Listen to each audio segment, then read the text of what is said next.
Hello, hello, hello. Okay, this is a rather random, unplanned video. I'm still definitely working on the 10 Days of LLM series, but right now I'm getting into how to use your own custom data with these nodes. And that's taken a lot of research and planning because I'm trying to figure out the best way in KNIME to split and prepare the text we're going to use for the model. And a lot of thought has to be put into that because the quality of your vectors are very important for the kinds of output they're going to get. So I'm taking some time to research that. So I haven't abandoned this series, I promise. But anyways, there's a little bit of a deviation today because as I was doing that research, trying to prepare that content, I stumbled upon a node that I never knew existed. And I swear to God, this node is gonna save me like so much trouble I run into. And I mean, KNIME is literally the gift that keeps on giving. I've been using KNIME like a lot for over 3 years, or maybe about 3 years, and I just discovered this. Anyway, so this node is called the table manipulator. And what it does, it pretty much combines the sorter node, the column rename node, and it has this beautiful functionality of letting you reassign types for your columns. One issue I oftentimes run into with like maybe messy data or like if I do a lot of work on my data, the data actually loses its data type.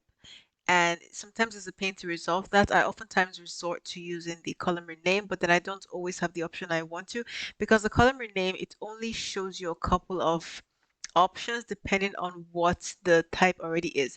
But this node doesn't seem to have that restriction. For instance, this sentence column is a string column, but see, I can even make it a double. And of course, that doesn't make any sense, but I could. If you're using the column rename, you don't have this flexibility. So in here, you can also reorder your columns. So I can move this one up if I wanted to. I can unselect this node if I wanted to. So it's also doing filtering. Like, how cool is this? And I can also give new names to the columns.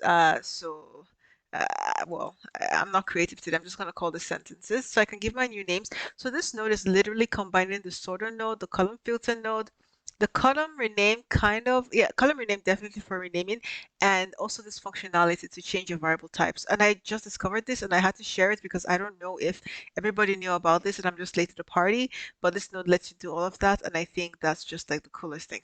Also, here you can enforce the types, which I think is really good because sometimes, I have my types and then I do some processing and then the type changes and it causes me trouble down the line. So this is very important. Like, I'm so going to use this node and I just think this is the coolest thing ever, honestly. I'm super excited. That's why I had to share this with you guys. I mean, for the fun of it, let's just change this number to long, because why not? Just a regular long. There we go. See, all the numerical options are there. Like, how cool is this? This is so cool. Uh, okay, I guess it's this one I need to check. Okay, cool. And let's just run this and actually see that the changes we've made have taken effect. So we can see that sentence is now sentences. We can see that this is now a long, and the initial document column has been dropped. Like, did everybody know about this? Like, seriously, fellow Nimers, please comment and let me know if, I mean, is this a new node or did I just like have no idea about this?